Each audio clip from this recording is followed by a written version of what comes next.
বেশিরভাগ উঠতি বয়স যে কিশোরগুলো আছে এরা সর্বপ্রথম বিড়িতে মত দেয় এই ঈদের দিন। কথা খারাপ বললেন না, এটাই বাস্তবতা। আপনি হিসাব মিলান না।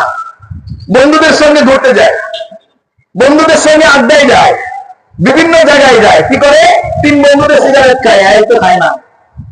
আরে বন্ধু, আজকে একটা দিন, ঈদের দিনই তো ঘুরতে আসছি, প্রতিদিন তার কম না, প্রতিদিন তার খাবি না, আরে একটা টানবে না।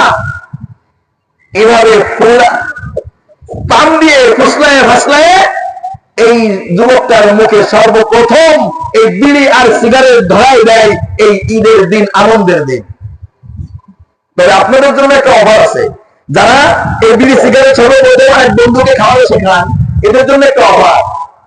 পরবর্তী সময়ে যদি আপনার ভিতরে কখনো সূচনা হয় যে আসলে বিড়ি সিগারেট থেকে বাঁচতে হবে, এটা জাহান্নামীদের আলামত, মুখে আগুন জাহান্নামীদের আলামত, এর থেকে যদি বাঁচতে হয় নিজেকে সংশোধন করতে হবে।